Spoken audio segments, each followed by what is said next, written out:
నమస్తే. నేను మీ Pravalika. Welcome to Kiran TV. ప్రస్తుతం మనతో పాటు ప్రముఖ ఆధ్యాత్మికవేత్త ప్రొఫెసర్ డాక్టర్ ముల్లపూడి సత్యనారాయణ మూర్తి గారు ఉన్నారు. నమస్కారం గురుగారు. నమస్కారం మా ప్రవళిక. గురుగారు, గురుబలం ఉంటే ఏదైనా సాధించొచ్చు అనేసి అంటుంటారు. అయితే కొంతమందికి గురుబలం ఉంటుంది, కొంతమందికి ఉండదన్నమాట. సో అట్లాంటప్పుడు మనం గురుబలం పెంచుకొని అన్నీ సవ్యంగా జరగాలి, మనం చేసిన ప్రతి ఒక్క పని బాగా జరగాలి, మన జీవితం ఉన్నత స్థాయికి చేరాలి అని అంటే ఎట్లాంటి రెమెడీస్ ఫాలో అవ్వచ్చు అంటారు? గురు బలం మొట్టమొదట గురుబలం పెరగాలంటే ముందు చిన్నప్పుడు మనం మాస్టర్లు చెప్పినట్టు వినాలి. కానీ మనం వినలేదు. విన్నప్పుడు ఏమవుద్ది? చదువు రాదు. గురువు పాపం ఆయన ఎప్పుడు ప్రయత్నిస్తూనే ఉంటాడు. వాడు నేను హోంవర్క్ చేయలేదు సార్ అంటే రారా అని తన్ని ఎలాగో అలాగ పాపం చాక్లెట్ ఇచ్చో చదువుకోరా బాగుపడతావు, లేకపోతే పాపం మీ నాన్న మీ అమ్మ కష్టపడ్డారా, ఇట్లా టీచర్కి ఒక్కడికే ఉంటుంది, అది గురువుకు ఒక్కడికే ఉంటుంది. అందువలన గురువు శిష్యుడు తాను చెడిపోవాలని అనుకుంటున్నా చెడిపోనివ్వకుండా రక్షించేటటువంటి వాడు ఒక గురువు మాత్రమే. అందువలన ప్రతి మనిషికి కూడా గురుబలం చాలా అవసరం. కానీ గురుడు ఎప్పుడు మనకు బలంలో ఉంటాడంటే గురుడు మనకి 2, 5 ఇలా కొన్ని స్థానాలు ఉన్నాయి, మనకి 11 ఇలా కొన్ని స్థానాలు ఉన్నాయి. 11 ఉన్నటువంటి గురుడు ఉన్నటువంటి వాడిని తీసుకెళ్ళి అడవిలో పడేసినా వాడు నెంబర్ 1గా క్లిక్ అయిపోయి మళ్ళీ ఎంత లాస్ అయిపోయిన మార్వాడీలు చూడు, అక్కడ ఐపీఎల్ పెట్టేస్తారు, అక్కడ ఐపీఎల్ పెట్టేసి ఇక్కడ కోట్లు పట్టుకొచ్చేస్తారు. అక్కడ పాపం వాళ్ళు అప్పులోళ్ళు ఇంకంతే, ఇచ్చిన వాళ్ళు అంతే వాళ్ళ పరిస్థితి. ఇక్కడికి వచ్చి చక్కగా మంచిగా నీట్గా షాపులు పెట్టి మంచి నిజాయితీగా చేస్తారు, రూపాయికి పావలా వస్తే చాలు అని. అది గురుబలం వల్ల వీళ్ళకి ఏమైందంటే తెలివితేటలు వచ్చినాయి. అక్కడ అనుభవం, అక్కడేమో దెబ్బతిన్నారు, ఇక్కడ బాగుపడ్డారు. రాజస్థాన్లో ఇంచుమించు చాలా మంది అలా చేస్తారు. కాబట్టి మనకు గురుబలం పెరగాలి అని అంటే గురుడు ధనుస్సు రాశిలో, తర్వాత ఈ యొక్క కర్కాటక రాశిలో ఉచ్చస్థితి, ధనుస్సు రాశిలో నిజాయితీగా ఉంటాడు. తర్వాత మనకి మీన రాశిలో స్వక్షేత్రాలు, అక్కడ నిజాయితీగా వీళ్ళు ఉండడం అనేటటువంటిది జరిగితే గురు బలంగా ఉంటాడనమాట. అలాగే 11 5 ఇలాంటి కొన్ని కేంద్రాలలో ఇలా కొన్ని లెక్కలు ఉంటాయి. ఆ లెక్కల్లో గురుడు ఉన్నప్పుడు గురుబలం అనేటటువంటిది నో ప్రాబ్లం. ఎప్పుడైతే గురుడు మకర రాశిలో ఉన్నాడో, అటువంటి 1985లో పుట్టిన వాళ్ళందరికీ ఇంచుమించు గురుడు మకర రాశిలోకి వచ్చాడు. 85లో అలా 12 సంవత్సరాలకు ఒకసారి తిరుగుతూ ఉంటాడు. వాళ్ళకి గురుబలం తగ్గిపోద్ది. వాళ్ళు పాపం సాఫ్ట్వేర్ ఇంజనీర్లు, వాళ్ళు వర్క్ చేస్తారు, వాళ్ళు టీం వర్క్ చేస్తారు. టీం వర్క్ చేస్తే టీం లీడర్కి గురుడు వీక్గా ఉన్నాడు అనుకో, మిగతా వాళ్ళకి బలంగా ఉన్నాడు అనుకో, ఇతనికి పేరు రాదు, వేరే వాడికి పేరు వెళ్ళిపోద్ది. అలాగే కష్టపడిందంతా ఇతను టీం లీడర్, కానీ పేరు మాత్రం వేరే వాడికి వెళ్ళిపోద్ది. ఇది గురుబలం లేకపోవడం అంటే. అలాగే ఆకర్షణ, అవతల వాడు గురుబలం లేనటువంటి వాడు మాట్లాడితే వాడు ఎక్కడో నూతులో నుంచి మాట్లాడినట్టు ఉంటుంది, ఇప్పుడు గంభీరంగా ఉండదు. దాంతో అవతలవాడికి ఇంట్రెస్ట్ రాదు, ఏం చెప్తున్నాడో అర్థం కాదు. ఆ తర్వాత ముఖ్యంగా గురుబలం లేకపోతే ఏంటంటే మిస్టేక్, ఎవ్వరు చెప్పింది వినరు. మంచోళ్ళు చెప్పింది అస్సలు వినరాళ్ళు, చెడ్డోళ్ళు చెప్పిందే వింటారు. అంటే మనము తల్లిదండ్రులు ఫస్ట్, తల్లి మనకు మంచి చెప్తారు, తండ్రి మంచి చెప్తాడు, టీచర్స్ మంచి చెప్తారు, శ్రేయోభిలాషులు మన వాళ్ళు చెప్తారు, గురువులు చుట్టుపక్కల అంకుల్స్ వాళ్ళు చెప్తారు, వాళ్ళు వినరు. వీళ్ళు ఎక్కడి నుంచో వచ్చి ఎవరో వచ్చి, ఇప్పుడు అఘోరిగాడు వచ్చాడు, అఘోరి శ్రీనివాస్ గాడు, ఇప్పుడు ఆ వర్షిణి వచ్చింది, గురుబలం తక్కువ వర్షిణికి. అందువల్ల ఏం చేసింది, ఇప్పుడు సాధన చేసుకోవాలనుకుందాం, చాగంటి కోటేశ్వరరావు గారు లేరా గురుగారు, నండూరు గారు లేరా, లేకపోతే గరికపాటి గారు లేరా, ఏళ్ళని పట్టుకోవాలా, ఆడిని పట్టుకుంది. స్నానం చేయడాడు, విభూతి రాసుకుంటాడు. ఆ విభూతినేమో జనాలు ఇంకా గొప్పోళ్ళు, ఆ విభూతిని ఇలాగా నేను స్నానం చేయలేదు మొర్రో అని చెప్పినా సరే ఆ విభూతిని ఇలా తీసుకొని రాసుకుంటున్నారు, నోట్లో వేసుకుంటున్నారు ప్రసాదం అని. అటువంటి గొప్పవాళ్ళు మనవాళ్ళు ప్రజలు. లేకపోవడం వల్ల బుర్రలేని యాక్టివిటీస్, అంటే నేను వాడికి కూడా వెళ్ళిపోతే ఆశ్రమం పెట్టుకోవచ్చు, కోట్లు సంపాదించవచ్చు. వర్షిని క్రిమినల్ ప్లాన్ వేసింది. వర్షిని అందరూ ఈజీ అనుకుంటున్నారు. No, she's a tough guy. ఒక యాంకర్గా కూడా చేసిందని అంటున్నారు వర్షిని. సో ఎంత నాలెడ్జ్ ఉండి కూడా ఫైనల్గా రాంగ్ స్టెప్ అయింది కదా. సో ఇదంతా గురుబలం లేని వాళ్ళు చేసేటటువంటి పని. అలాగే చాలామంది పాపం పిల్లలు లవ్ అఫేర్స్లో ఉంటారు, వాళ్ళ అమ్మ వాళ్ళ నాన్నకి చెప్పి లవ్ చేయాలి, మరి చేయరు. వాడు మోసం గ్యారంటీగా చేస్తాడు. సో ఇన్ఫాక్చుయేషన్ వల్ల జరిగేటటువంటిది. రియల్ ట్రూ లవ్ అనేది ఉండదు ఇక్కడ ప్రపంచంలో. True love stays only with lord Krishna, that's all. So ఇవేమవుతాయి, వాళ్ళకి చెప్పినా ఎక్కదు వాళ్ళకి. ఆ పిల్లలు తల్లిదండ్రులు చెప్తారు, వద్దమ్మా నువ్వు చదువుకుంటే బాగుపడతావు, అది వినరు, గురుబలం లేకపోవడం. అలాగే అప్పుల బాధలు, ఓకే. అప్పులు ఎక్కువగా చేస్తున్నా సరే ఇప్పించేస్తాడనమాట. గురువు బాగోకపోతే తీసుకో తీసుకో అని. ఒక ఆయన ఇల్లు కడుతున్నాడు, అష్టమగురుడు ముహూర్తంలో పెట్టాడు. అష్టమగురు కట్టొచ్చా అండి, కట్టకూడదండి అన్నాడు. కట్టుకో, నీకు ఇల్లు ఆగిపోదు, ఎవడో ఒకడు అప్పు తెచ్చి ఇచ్చేస్తాడంటే తేగ తెచ్చి ఇచ్చేసాడు. ఇదిగోండి ఉంచుకోండి అని చెప్పి మరీ ఎదురుకుండా వచ్చి పట్టుకొచ్చిస్తారు. అంటే ఒక ప్రాబ్లంలోకి లోనకి తోసేస్తాడనమాట. అండ్ వైజ్ డెసిషన్స్ ఉండవు ఎప్పుడు. ఎందువల్ల ఇదంతా గురుడు చేస్తున్నాడు అంటే, గురుడు చేయట్లా, రాహు చేసేస్తాడు. ఎందువల్ల అంటే రాహు మ్యాన్ ఆఫ్ కన్ఫ్యూజన్ ఇచ్చేస్తాడు, ఇన్ఫాక్చుయేషన్ ఇచ్చేస్తాడు, భ్రమల్ని ఇచ్చేస్తాడు. అబ్బా నేను కోటీశ్వరుడు అయిపోతా. కన్ఫ్యూజన్ ఎప్పుడు వస్తుంది? కన్ఫ్యూజన్ పోగొట్టేవాడు ఎవడు? నాలెడ్జ్ వస్తేనే కదా. గురువు అంటే నాలెడ్జ్ అనమాట.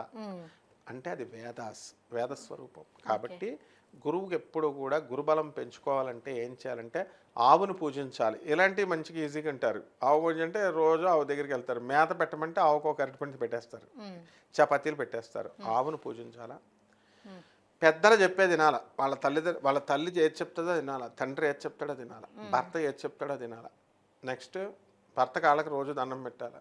వాడు అడిగిపోతాడు అనమాట. ఏంటో బాబాయ్ రోజు పెడుతున్నావు అని చెప్పేసి ఏమన్నా స్పాట్ పెడుతున్నావు నాకు అని. త్వరలో అక్షయ తృతీయ వస్తుంది, అక్కడ బంగారం కొనాలి, నువ్వు కమాన్ మ్యాన్ అని చెప్పాలి. నెక్స్ట్ ఆవుకు పూజ, ఆవుకు మేత, తులసి పూజ, తులసి తల్లికి పూజ చేయాలి. మారేడు ఆకును తీసుకొచ్చి ప్రతిరోజు శివుడు యొక్క శివలింగం మీద, కనీసం రోజు దొరకడం కష్టం కాబట్టి సోమవారం నాడైనా పెట్టి మనకి శివుడిని ఓం నమస్తే అస్తు భగవన్ విశ్వేశ్వరాయ మహాదేవాయ త్రియంబకాయ త్రిప్రాంతకాయ త్రికాగ్నికాలాయ కాలాగ్నిరుద్రాయ నీలకంఠాయ మృత్యుంజయాయ సర్వేశ్వరాయ సదాశివాయ శ్రీమన్ మహాదేవాయ నమః అంటూ ఆ యొక్క మారేడు ఆకుని తీసుకొచ్చి ఈ యొక్క శివలింగం మీద పెట్టాలి. ఆడవాళ్ళు కూడా చేయొచ్చు, అంతేగాని మగాళ్లే చేయాలా?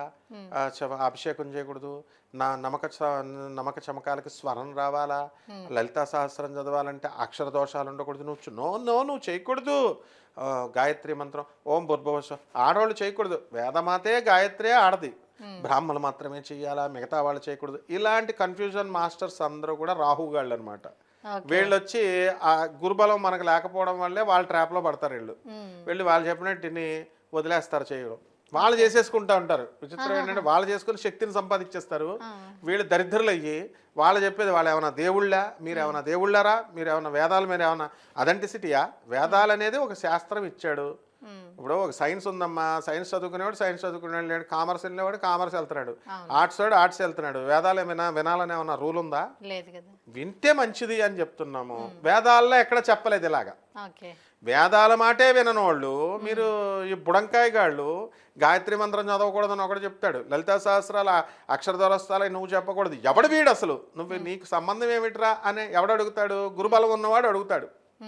గురుబలం లేని వాళ్ళు అలాగేనండి. గురుగారు అప్పుడు చక్కగా మన గోగినేని బాబు వస్తాడనమాట, గురువులాగా. గోగినేని బాబు అడుగుతాడు, ఏంటి మంచిగా చెప్తున్నాడు అతను, తెలియని వాళ్ళకి ఎలా కనబడతాడంటే అతను అయ్యి బాబాయ్ ఇతను అందరినీ వెటకారం ఆడుతున్నాడు లేకపోతే తిడుతున్నాడు అనుకోండి. నో, గురుబలం ఉందన్నమాట అతనికి. కాబట్టి మంచిగా ఉండండి, మానవత్వం కలిగి ఉండండి, మంచి చేయండి అని చెప్తున్నాడు. ఆయన తప్పే ఉంది? నకిలీగాళ్ళని ఏర్పారేస్తున్నాడు. సో అట్లా గురుబలం పెరగాలి అంటే అమ్మ ఈ పూజలనే కాదు, ఈ భర్త దండం పెట్టడాలు, వాళ్ళు చెప్పినట్టు వినడాలు, మెయిన్గా గురు దత్తాత్రేయ స్వాముల వారిని సేవించాలి.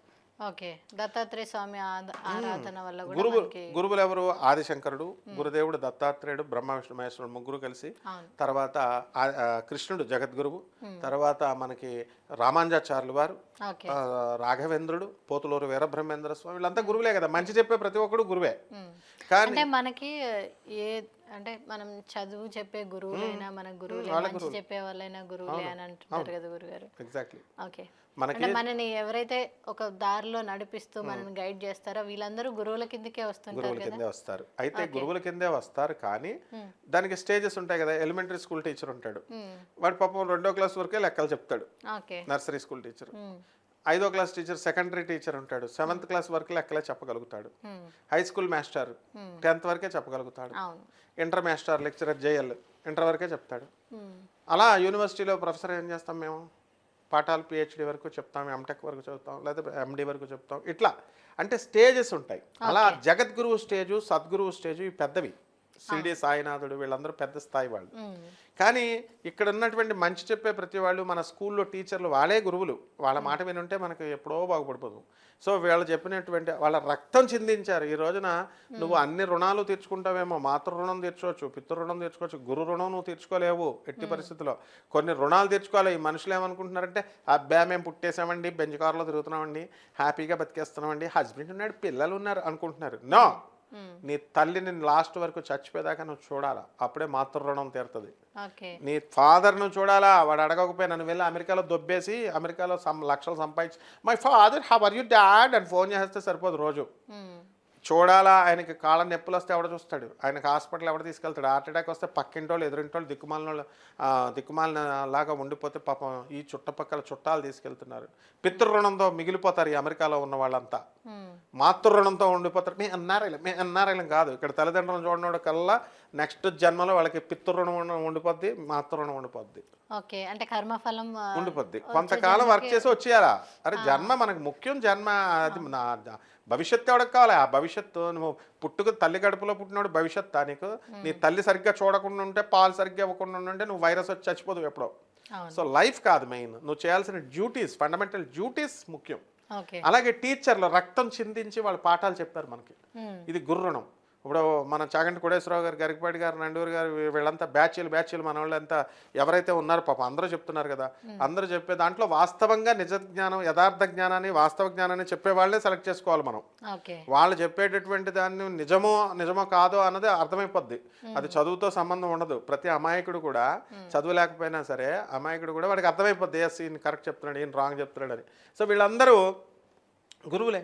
వీళ్ళ దగ్గర నుంచి మనం జ్ఞానం నేర్చుకున్నాం కాబట్టి ఐదర్ డైరెక్ట్లీ ఆర్ ఇండైరెక్ట్లీ, ప్రత్యక్షంగానో పరోక్షంగా నేర్చుకున్నాం కాబట్టి వీళ్ళ రుణం తీర్చుకోవాల్సిన అవసరం ఉంది మనకి. వీళ్ళు ఏమైనా డబ్బులు అడుగుతున్నారా? డబ్బులతో తీరదు రుణం. నీకు అవకాశం వచ్చినప్పుడు నీ గురువుని నువ్వు పొగడాలి, నీ గురువు యొక్క ఘనతను నువ్వు చెప్పాలి, నీ గురువుని వేరే వాళ్ళు విమర్శిస్తే తాట తీయాలి. ఇలాంటి చాలా రూల్స్ ఉంటాయి.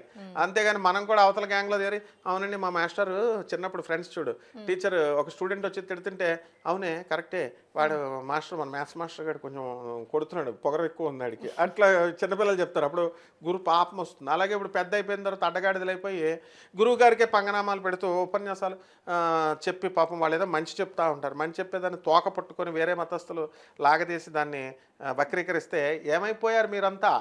నోరు ఎత్తాలి, వచ్చి వక్రించి వీళ్ళు చెప్తున్నారు, వీళ్ళు కరెక్ట్ చెప్తున్నారు, గురువులు మంచి ఉద్దేశంతో చెప్తున్నారు, వాళ్ళు తప్పు చెప్పట్లేదని అది చెప్పాలి.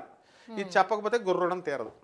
కాబట్టి మనందరం కూడా గురు రుణం కూడా తీర్చుకోవాలి. అప్పుడు మాత్రమే గురుమండలంలో ఉన్నటువంటి ఆ గురువు మనకి ఆశీర్వదిస్తాడు. అసలు మామూలు గురువు అంటే ఎవడు? బృహస్పతి.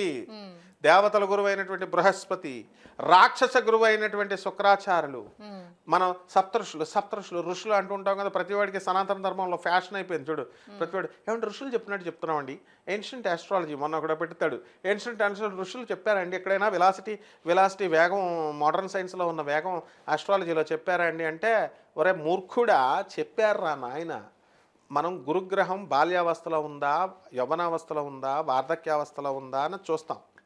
దాన్నే స్పీడ్గా తిరుగుతుందా, ఎక్కువ స్పీడ్తో తిరుగుతుందా, తక్కువ స్పీడ్తో తిరుగుతుందా అని మోడర్న్ సైన్స్లో చెప్తాం. అంటే ఏంటంటే గురు మహాదశ నడుస్తుందమ్మా నీకు, కానీ నీకు కలిసి రావట్లా. ఎందుకు కలిసి రావట్లేదంటే ఆ గురుగ్రహం వేగం తగ్గిపోయింది. ఇలాంటి చాలా ఫ్యాక్టర్స్ ఉంటాయి. కార్లో ఇప్పుడు మనకి గురుబలం ఉన్నా కూడా, గురు దశ నడుస్తున్నా కూడా ఇందులో కూడా స్టేజెస్ ఉంటాయి, డెఫినెట్ గా ఉంటాయి. ఎందుకంటే ఇప్పుడు యోగాలు ప్రతి వాడికి బుధాదిత్య యోగం ఉందని అని చెప్తారు, గజకేశ్వరి యోగం ఉందంటారు. అందరు గజకేశ్వరి యోగం ఉన్న వాళ్ళల్లో మా శోభారాజమ్మ గారు, ఆమె ఏనుగుల మీద ఊరేగింది, ఆమె అన్నమయ్య కీర్తనలు పాడి సంవత్సరాలు తపస్సు చేస్తే ఆమెను అందరూ గౌరవిస్తున్నారు. ప్రపంచ విజేత అయింది ఆమె. ఓకే, ఆ గౌరవం మనకెందుకు వచ్చేస్తుంది? మనకే ఉంటుంది. చంద్రుడు గురుడు కలిస్తే గజకేశ్వరి యోగం వచ్చేసింది, మనం వెళ్తామా? అలాగే బుధాదిత్య యోగం మినిస్టర్లు అయిపోతున్నారు, వాళ్ళు కారులో తిరుగుతున్నారు. మరి ఆ యోగం అందరికి వస్తుందా? అవ్వట్లేదు కదా. స్టేజెస్ బట్టి ఉంటాయి. కాబట్టి దీన్ని పెంచుకునే ఇది మన చేతుల్లో ఉంటుంది. అది your question is a very good question Pravallika. ఎలా అంటే అరే మనం పుట్టలేదు, ఆ యోగాన్ని మనం ఎలా పెంచుకోవచ్చు అంటే ధర్మ ప్రవర్తన. మా గురువు గారు అయినటువంటి జగద్గురువు భారతీ తీర్థస్వాముల వారు ఎప్పుడు చెప్పినా ధర్మంగా నడుచుకో అంటారు. ఎంత భేషజం కూడా ఉండదు. ఓకే. ఇంత బిల్డప్ కూడా ఉండదు. ఇప్పుడు ఎవరికైనా ఇంటర్వ్యూలు చేస్తుంటే కాలు మీద కాలేసేసి చక్కగా గురువులే కాళ్ళ మీద కాలేసేసి ఏదో పెద్ద దేవుళ్ళలాగా యా ఓ యా అని చెప్తున్నారు. మా భారతీ తీర్థ స్వాముల వారు చిన్న పిల్లాళ్ళలాగా ఎంత సింపుల్ మ్యాన్, అసలు చదువుకోని అట్లా చెప్తారు. అంటే నిజమైన గురువులు అలా ఉంటారంటున్నాను. కాబట్టి ఇటువంటి వాళ్ళ యొక్క బోధనలు మనకు వింటే ఈ యొక్క గురుబలం పెరుగుతుంది. లాస్ట్గా రెమెడీ ఏంటంటే మేడి చెట్టు చుట్టూ 108 ప్రదక్షిణాలు గురువారం నాడు తిరగాలి. ఓకే. తిరిగినప్పుడు డైరెక్ట్ తిరిగేయకూడదు, నీళ్లు పొయ్యాలి. నీళ్లు పోయమన్నామని స్పూన్ నీళ్లు పోస్తే కుదరదు, చిన్న కలసం నీళ్లు పోస్తే కుదరదు, ఓ బకెట్ నీళ్ళు పట్టుకెళ్ళాలి. బకెట్ మరి పొయ్యాలి మామూలుగా కదా, అంటే కలుషంతో పోస్తుంటారు కదా గురుగారు. సరిపోవాలి కదా చెట్టుకి. మిగతా వాళ్ళు పోస్తారో పోయారో తెలియదు కదా, మనం పోసి బతికించాలి ఆ చెట్టుని. ఓకే. ఓకే. మన బాధ్యత. వేరేవాడు పోస్తాడు, మనకు అనవసరం. మనం పోయకపోతే చెట్టు చచ్చిపోద్ది. కాబట్టి మనం పొయ్యాలని ఒక బకెట్ పట్టుకెళ్ళి పోస్తే తప్పే ఉంది. ఈ విధంగా నీళ్లు పోసి ప్రదక్షిణ చేయాలి. అలాగే ఎన్ని ప్రదక్షిణలు చేయాలి? 108 ప్రదక్షిణాలు గురువారం నాడు చేయాలి. ఓకే. గురువారం నాడు అయితే మీకు కుదరదు అనుకోండి టైము, 21 ప్రదక్షిణాలు, 11 ప్రదక్షిణాలు, అలా వాళ్ళు లిమిట్ పెట్టుకోవచ్చు. ఓకే. ఓకే. అలాగే చేసేయడం కాకుండా దిగంబర దిగంబర శ్రీపాదవల్లభ దిగంబర దిగంబర దిగంబర శ్రీపాదవల్లభ దిగంబర అంటూ దత్తాత్రేయుని చదువుకోవాలి, చదువుకుని తిరగాలి. అండ్ ఆఖరిగా శ్రీ గురుచరిత్ర పారాయణ చదవాలి. ఏదో మెకానికల్గా చదివి పడేయడం కాదు. ఆ చదువుతున్నప్పుడు పిక్చరైజేషన్ ఉండాలి. దత్తాత్రేయ స్వాముల వారు ఒక గేదెని, ఒడ్డుపోయిన గేదెని పాలిప్పించాడు, పాలు వచ్చేలా చేశాడంటే అక్కడ పిక్చర్ కనబడాలి. స్వామివారు సన్యాసిగా వెళ్ళి దాన్ని ఆశీర్వదించి అది పాలు పొదుగొచ్చింది, పాలు ఇచ్చింది, అట్లా ఆ విధంగా మనము ఆయన చేసిన ప్రతి లీలని పిక్చరైజేషన్లో ఏ గురువు చేసిందంతా కూడా కనబడేలాగా చేస్తే, భావించి ఆరాధిస్తే అప్పుడు డెఫినెట్గా గురుబలం పెరిగిపోద్దాం. అంతేగాని గురు హోమాలు, గురుదానాలు ఉంటాయి, అవన్నీ చేసుకోవచ్చు. శనగల దానము, పసుపు వస్త్రాల దానం పేద బ్రాహ్మణులకు చేసుకోవడం ద్వారా పెరుగుతాం. ఓకే గురుగారు.